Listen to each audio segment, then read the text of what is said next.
High friends welcome to my classroom बंधुरा এই ভিডিওতে ক্লাস 8 এর রায়মাটির প্রশ্নবিচিত্রা 2024 এর অঙ্কের যে সেকেন্ড সামেটিভ ইভ্যালুয়েশন স্কুলগুলো আছে তার মধ্যে 4 নম্বর স্কুল বনগা হাই স্কুল এর একদাগ থেকে পরপর অঙ্কগুলো আমি করব।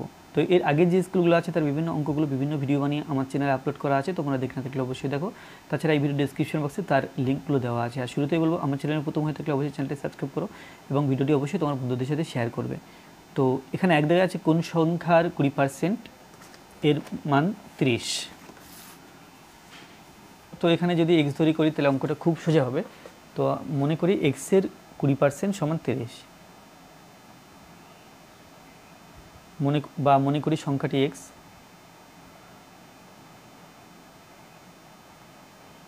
সংখ্যাটি সমান এক্স। তাহলে অতএব এক্সের 20% অর্থাৎ এক্স ইন্টু 20/100 এটা সমান 30 হওয়ার কথা।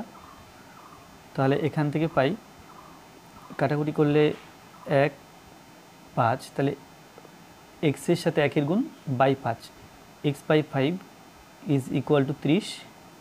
এখান থেকে বলা যায় এক্স সমান এক্সের সাথে 1-এর গুণ এক্স 1 কে এক্স সমান 3 5 15 অর্থাৎ 150।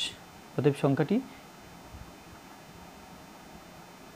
সংখ্যাটি সমান 150। দুই দিকে আছে সঠিক উত্তরটি নির্বাচন করো। যদি এম ও এন ধনাত্মক পূর্ণ সংখ্যা হয় তাহলে X to the power M এবং X to the power M plus N এর গসাগু কত হবে? তাহলে আমরা যেভাবে লসাগু গসাগু করি প্রথম রাশি দ্বিতীয় রাশি করে লিখি। তো এখানে প্রথম রাশি কোনটা আছে দেখি। প্রথম রাশি বা প্রথম সংখ্যা এটা আছে X to the power M, আর দ্বিতীয় রাশি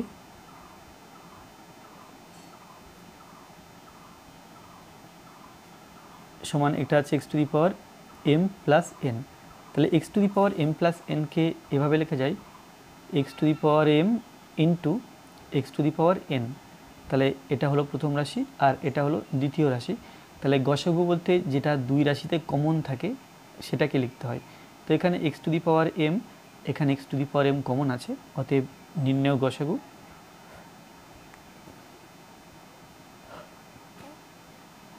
গসাগু হবে এখানেও আছে এখানেও আছে, দুই জায়গাতে আছে, তাহলে ওটাই হবে গসাগু x to the power M.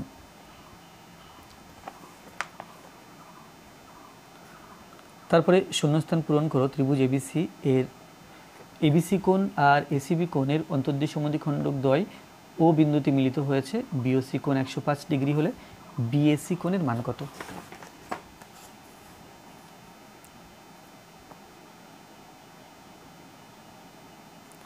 তো ত্রিভুজ এবিসি আগে এঁকে নিলাম।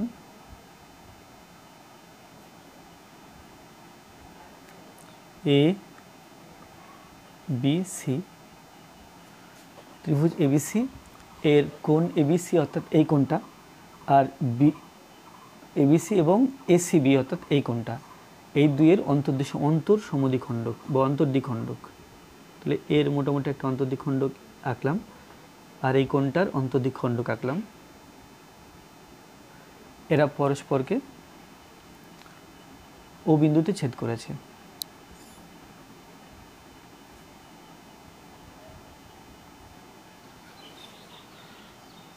তো এখানে কোণ দেওয়া আছে বিওসি সমান 105 ডিগ্রি, এই কোণটা 105 ডিগ্রি। তাহলে বিএসি অর্থাৎ এই কোণটার মান বের করতে হবে। কোণ বিএসি এটা সমান কত? তাহলে এই যে কোণ বিএসি এটা একবারে বলা যায় যে কোণ বিএসি আমরা জানি তিনটি কোণের সমষ্টি 180 ডিগ্রি হয়। তাহলে কেবল এই কোণটা জানতে চাইলে, কেবল এই কোণটা যদি জানতে চাই তাহলে সেটা হবে এই টোটাল 180 ডিগ্রির থেকে এই বি কোণ বিয়োগ আর সি কোণ বিয়োগ। তাহলে কোণ বিএসি সমান টোটাল যে 180 ডিগ্রি আছে তার থেকে এই বি কোণটা বিয়োগ করছি অর্থাৎ এ বি সি, আর বিয়োগ করছি এই সি কোণটা অর্থাৎ এ সি বি। তাহলে সমান 180 ডিগ্রি পেলাম। এবারে কোণ এবিসি, এই এবিসি কোণটা অ্যাকচুয়ালি পুরো কোণটা ও বি সি অর্থাৎ এর ডবল, এই পুরো কোণটা এর ডবল, কারণ এটা সমদ্বিখণ্ডক। সুতরাং 180 ডিগ্রি লিখলাম। কোণ এবিসি যেটা আছে, এবিসি টোটালটা, এটা আমরা ওবিসি এর ডবল লিখতে পারি। তাহলে এবিসির জায়গাতে লিখলাম 2 কোণ ওবিসি মাইনাস এসিবি, এসিবি অর্থাৎ এই পুরো কোণটা, এই ওসিবি অর্থাৎ এই ছোটো কোণটা ডবল লিখতে পারি, কেন কি এটা সমদ্বিখণ্ডক। তাহলে এটা হচ্ছে 2 কোণ ও সিবি। তাহলে পেলাম 180 ডিগ্রি মাইনাস 2 কমন নিচ্ছি, তাহলে 2 কমন নিলে কোণ ওবিসি, এটা মাইনাস যেহেতু কমন নিয়েছি -2, তাহলে এটা প্লাস হয়ে যাবে, প্লাস কোণ ওসিবি সমান 180 ডিগ্রি মাইনাস 2। এবার ওবিসি আর ওসিবি, ওবিসি আর ওসিবি অর্থাৎ এই কোণটা বোঝাচ্ছে। আবার এই যে ওবিসি যে ত্রিভুজ আছে, এই 3টি কোণ যোগ করলে 180 ডিগ্রি হওয়ার কথা। তার মধ্যে এই দুটো কোণের যোগফল হলো এই, তাহলে এই দুটো কোণের যোগফল হবে 180 ডিগ্রি থেকে এই কোণটা বিয়োগ করতে হবে, অর্থাৎ 105 ডিগ্রি বিয়োগ করতে হবে। তাহলে এর জায়গাতে আমরা বসাতে পারি 180 ডিগ্রি মাইনাস 105 ডিগ্রি। তাহলে এটা কোনটা? এটা হচ্ছে এটা আর এটার যোগফল, এই 3টি কোণ যোগ করে 180 ডিগ্রি, তো তার মধ্যে এটা 105 ডিগ্রি বলা আছে। তাহলে এই দুটো কোণ মিলে হবে 180 ডিগ্রি থেকে এই 105 ডিগ্রি বিয়োগ করলে যে মানটা পাবো সেই মানটা। তাহলে হলো 180 ডিগ্রি মাইনাস 2, 180 থেকে 105 যদি বিয়োগ করা হয় তাহলে এটা হবে 75 ডিগ্রি, সমান 180 ডিগ্রি মাইনাস 75-এর ডবল 150 ডিগ্রি। 180 ডিগ্রি থেকে 150 ডিগ্রি যদি বিয়োগ করা হয় তাহলে পাবো 30 ডিগ্রি।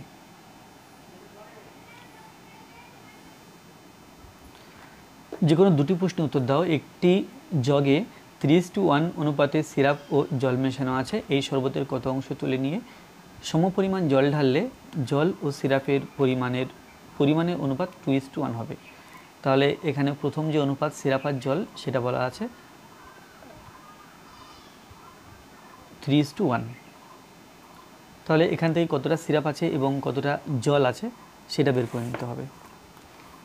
তো সবার প্রথমে ধরে নিই যে মনে করি শরবতের x অংশ তুলে নিয়ে তার স্থলে সমপরিমাণ জল ঢালতে হবে।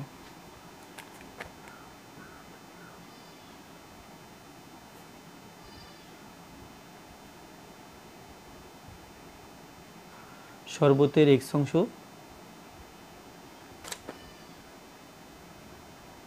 তুলে নিতে হবে। তাহলে এখানে x অংশের মধ্যে কতটা জল এবং কতটা সিরাপ সেটা বের করতে হবে। তো শরবতে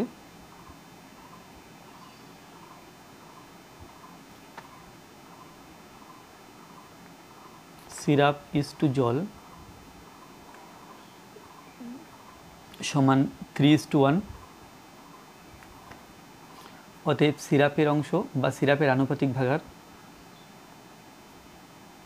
সিরাপের অংশ লিখি, সিরাপের অংশ হবে 3/3 তাহলে 3/4 ও জলের অংশ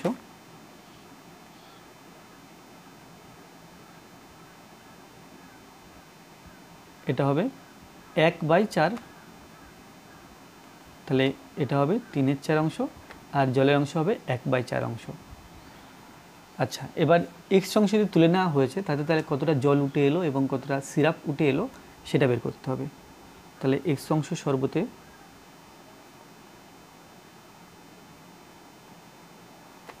সিরাপের পরিমাণ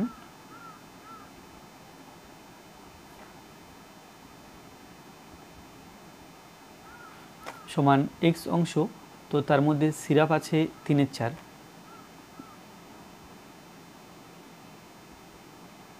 সমান 3x/4 অংশ, ও জলের পরিমাণ সমান জলের ক্ষেত্রে হবে 1/4 হবে, তাহলে x × 1/4 অংশ সমান x/4 অংশ। এখন শরবতে x অংশ তুলে নিয়ে তার স্থলে সমপরিমাণ জল ঢাললে যে নতুন শরবত পাওয়া যাবে তাতে সিরাপের কি পরিমাণ হয় দেখি। নতুন শরবতে সিরাপের পরিমাণ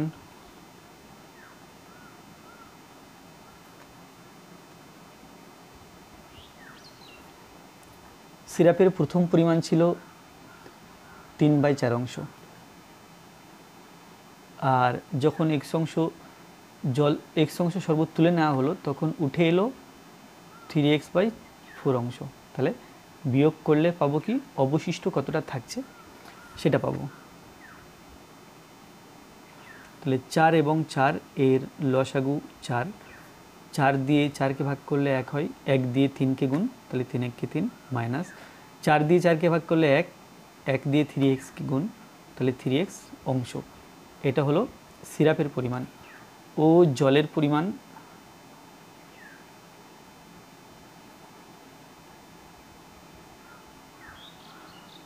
পরিমাণ হবে, জল প্রথমে ছিল 1/4 অংশ, দিলাম 1/4 অংশ।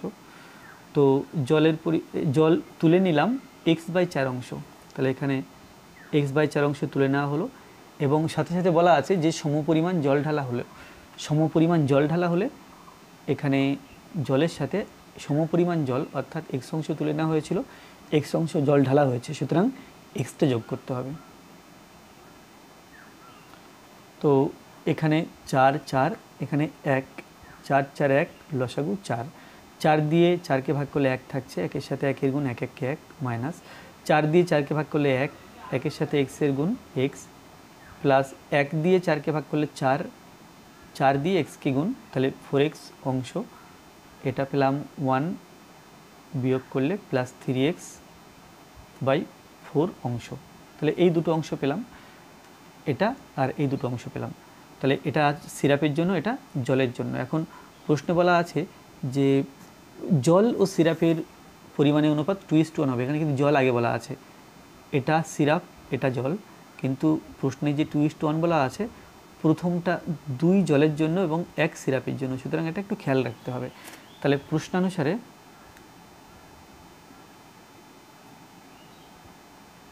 প্রশ্নে যেহেতু জল আগে বলা আছে, তাহলে জলটা আগে লিখব 1 + 3x/4 জল হলো। এবার সিরাপ, এটা সিরাপ 3 - 3x, এটা 3 - 3x/4, এটা সমান হবে 2:1।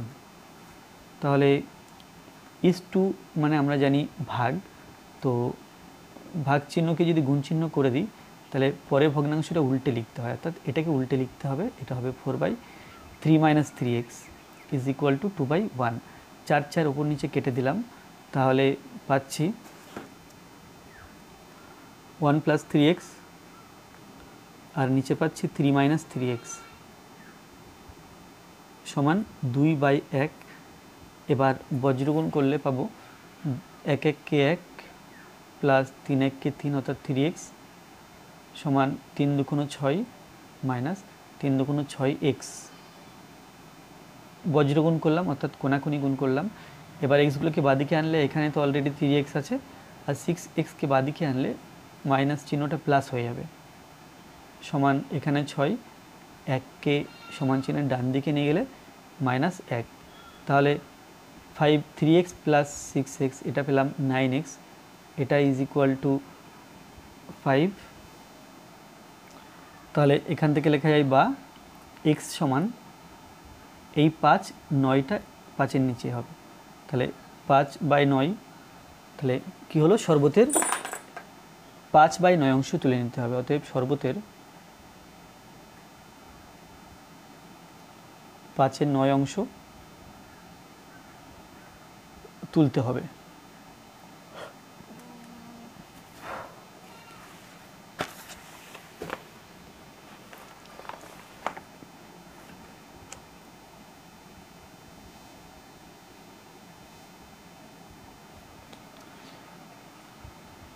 দুই দিকে আছে, কোনো পরীক্ষায় পরীক্ষার্থীদের 60% ইংরেজিতে, 70% অঙ্কে পাশ করে, কিন্তু তাদের 20% অঙ্ক এবং ইংরাজি উভয় বিষয়ে ফেল করে যদি 25,000 জন পরীক্ষার্থী উভয় বিষয়ে পাশ করে তবে কতজন পরীক্ষা দিয়েছিল, অর্থাৎ মোট পরীক্ষার্থীর সংখ্যা বের করতে হবে।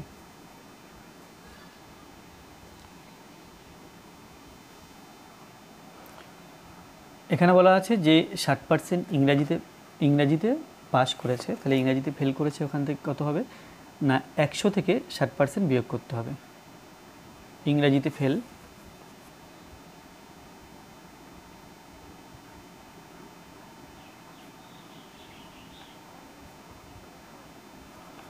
করে 100, তার থেকে 60% বিয়োগ করলাম, তাহলে এটা পেলাম 40%। তারপরে আছে অঙ্কে ফেল করে সমান এখানে 100%, তার থেকে 70% অঙ্কে পাস আছে, এটা বিয়োগ করলাম, বিয়োগ করলে পাবো 30%। তাহলে এটা আচ্ছা উভয় বিষয়ে ফেল করে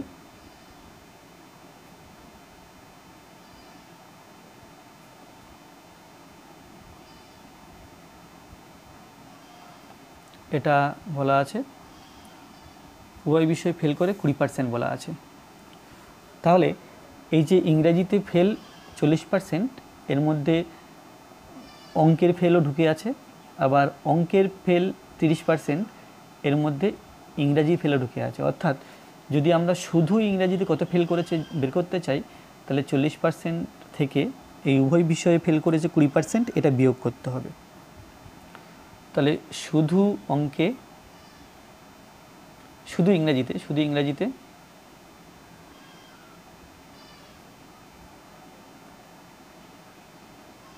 ফেল করে, ইংরাজিতে আছে 40%, তার থেকে উভয় বিষয়ে ফেল আছে 20%, এটা বিয়োগ করলাম, বিয়োগ করলে পাবো 20%। শুধু অঙ্কে ফেল করে, এখানে অঙ্কে 30% আছে, তাহলে 30% আছে অঙ্কে, তার থেকে উভয় বিষয়টা বিয়োগ করলাম, অর্থাৎ 20% বিয়োগ করলাম, তাহলে এখানে পেলাম 10%। আর এখানে উভয় বিষয়ে তো 20% বলাই আছে, তাহলে মোট ফেল হবে এই 20, 10 এবং 20, মোট ফেল করে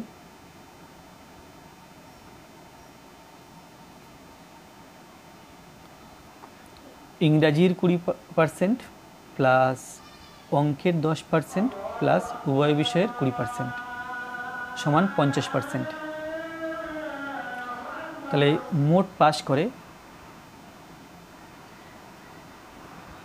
না, এখানে মোট ফেল করে 50% বলা আছে, আর তাহলে মোট পাস করে, তাহলে যত ফেল এই 50%-এর মধ্যে ঢুকে আছে, এর বাইরে কেউ ফেল নেই, বাকিরা সব পাস, তাহলে মোট বা উভয় বিষয়ে পাস করে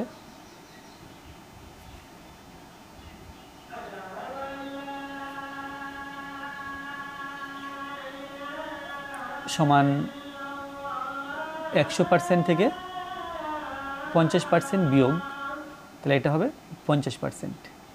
যে 50%-এর মান বলা আছে 25,000 জন পরীক্ষার্থী, তাহলে উভয় বিষয়ে পাস এই 50%-এর অর্থ হলো যদি পরীক্ষার্থীর সংখ্যা 100 হয় তাহলে উভয় বিষয়ে পাস করে 50 জন, বা এটা ঘুরিয়ে লিখলে এরকম হয়, যদি উভয় বিষয়ে পাস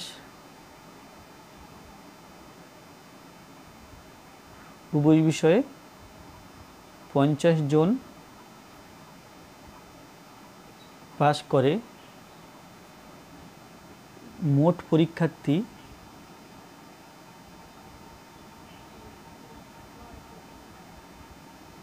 সমান 100 জন। তাহলে একজন যদি উভয় বিষয়ে একজন পাস করে, মোট পরীক্ষার্থী হবে 100/50 জন, আর যদি উভয় বিষয়ে এখানে আছে 25,000 জন পাস করে, তবে মোট পরীক্ষার্থী হবে 100 × 25,000/50, কাটাকুটি করলে 2কে 25,000 দিয়ে গুণ, তাহলে এটা হবে 50,000।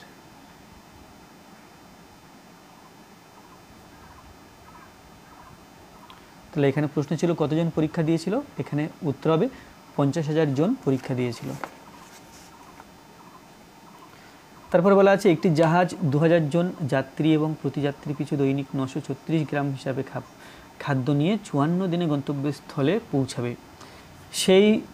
পৌঁছাবে সেই মতো যাত্রা শুরু করলো। 15 দিন পর একটি ডুবন্ত জাহাজ থেকে 600 জনকে উদ্ধার করলো এবং বেগ বাড়িয়ে চলে 3 দিন আগে গন্তব্যস্থলে পৌঁছালো। এতে জনপ্রতি দিনে কত খাবার খরচ করলে গন্তব্যস্থলে পৌঁছানো সম্ভব হবে?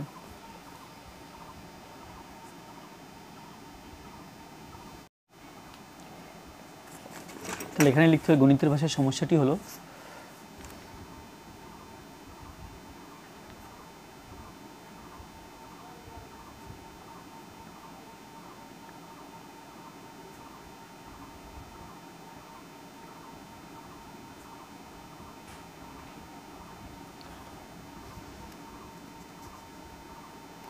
যাত্রী সংখ্যা,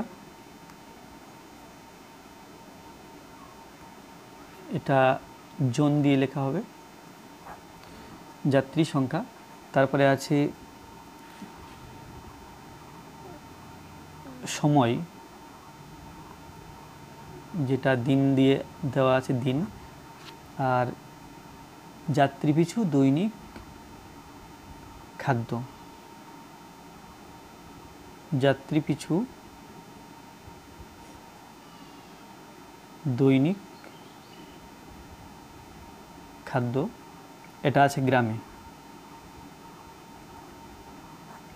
তো যখন যাত্রী সংখ্যা 2000, তখন আচ্ছা 54 দিনে গন্তব্যস্থানে পৌঁছানোর কথা, কিন্তু 15 দিন পর, তাহলে 54 তার থেকে 15 বিয়োগ করতে হবে, তাহলে হাতে অবশিষ্ট আছে 39 দিন। 39 দিন এবং যাত্রী পিছু খাবার খাবে 936 গ্রাম করে। এখন 15 দিন পর ডুবন্ত জাহাজ থেকে 600 জনকে উদ্ধার করা হলো, তাহলে যাত্রী সংখ্যা 2000 ছিল, তার সাথে 600 যোগ হলো, তাহলে হলো 2600। এবার সময়টা বলা আছে যে 3 দিন আগে গন্তব্যস্থলে পৌঁছালো, তাহলে এই যে 39 দিন যেদিনে পৌঁছানোর কথা, তাহলে 3 দিন আগে হলে এটা হবে 36, আর যাত্রী পিছু খাবার কতটা করে খেতে হবে, তাহলে তারা পৌঁছাতে পারবে। এখানে প্রশ্ন চিহ্ন দিলাম। তো এখানে যাত্রী পিছু দৈনিক খাদ্য, বা শুধু খাদ্য বলেই লিখব, এই খাদ্যের সঙ্গে যাত্রী সংখ্যার সম্পর্ক দেখতে হবে, কারণ যাত্রী সংখ্যা বাড়লে খাবার কম করে খেতে হবে, যাত্রী সংখ্যা কমলে খাবার বেশি করে খেতে হবে। সুতরাং এটা কমলে এটা বাড়ছে, আর এটা বাড়লে এটা কমছে, তাহলে এদের মধ্যে ব্যস্ত সম্পর্ক। আর খাদ্যের সাথে সময়ের সম্পর্ক কেমন হয় দেখি। যদি সময়টা বাড়িয়ে দিই, অর্থাৎ মানে আরও বেশি দিন সময় লাগে পৌঁছাতে, তাহলে খাবার কম করে খেতে হবে। আর যদি খুব কম সময়ে পৌঁছে যায়, তাহলে খাবার বেশি করে খেলেও চলবে। তো এর সাথেও ব্যস্ত সম্পর্ক, তাহলে খাদ্যের সঙ্গে যাত্রী সংখ্যার ব্যস্ত সম্পর্ক বা বিপরীত সম্পর্ক। তো এখান থেকে দুখানা ভগ্নাংশ পাবো, এখান থেকে আর এখান থেকে। সেই ভগ্নাংশ দিয়ে 936কে গুণ করলে যে কত করে খাবার খেতে হবে সেটা বেরিয়ে যাবে। তাহলে প্রথম লিখতে হবে খাবারের সাথে যাত্রী সংখ্যার ব্যস্ত সম্পর্ক।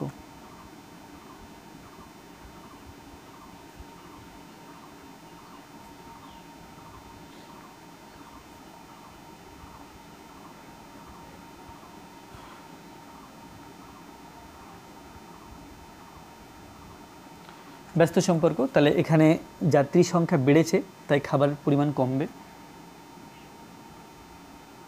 কারণ যেহেতু ব্যস্ত সম্পর্ক, এটা বাড়লে এটা কমবে। এখানে যাত্রী সংখ্যা বেড়েছে, তাই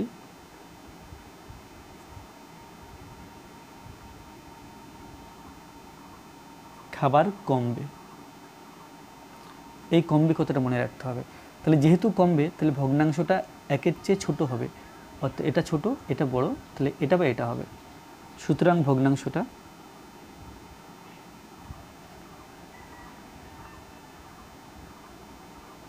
ভগ্নাংশটি 1 অপেক্ষা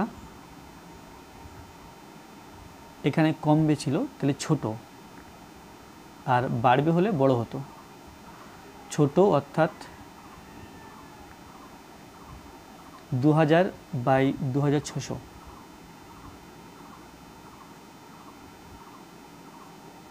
হবে। এখন যাত্রী সংখ্যার সাথে সময়ের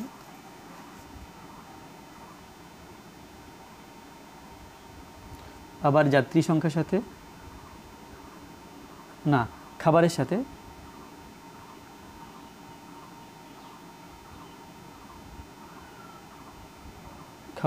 সময়ের ব্যস্ত সম্পর্ক।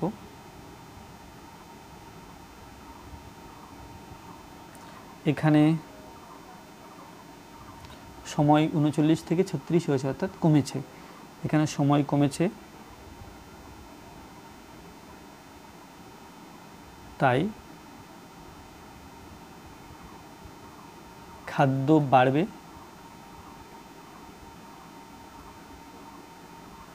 সুতরাং ভগ্নাংশটি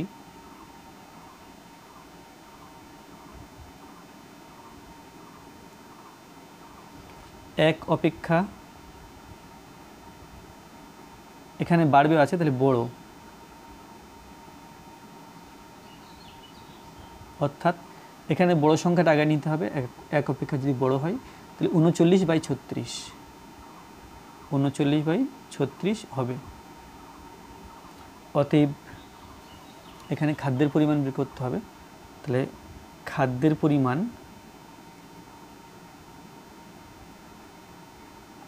সমান, এখানে ছিল 936 লিখলাম, ইন্টু প্রথম ভগ্নাংশ 2000 বাই 2600,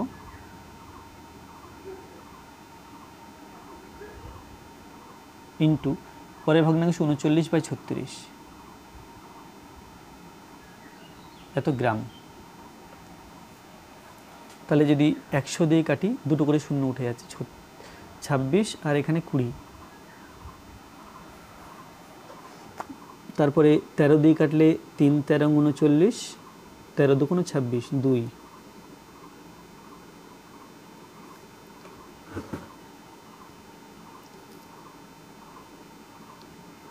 দুই দিয়ে 936 যদি কেটে দিই, এখানে ভাগ করতে হবে 2 দিয়ে,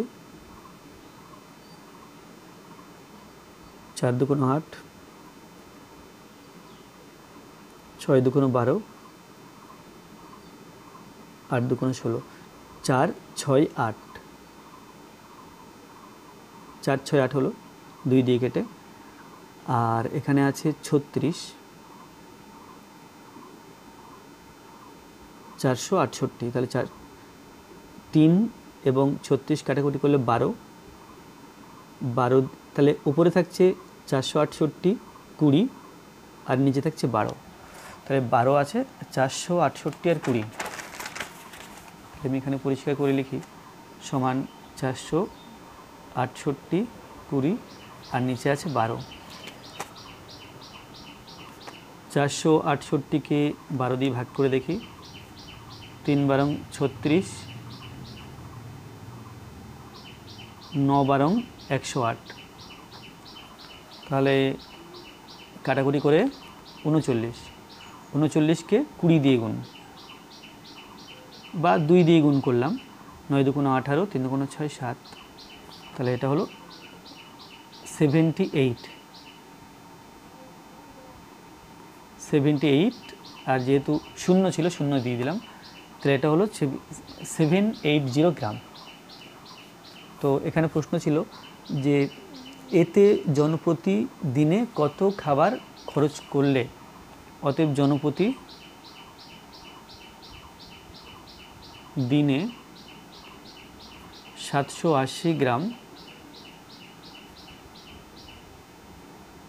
খাবার খরচ করতে হবে।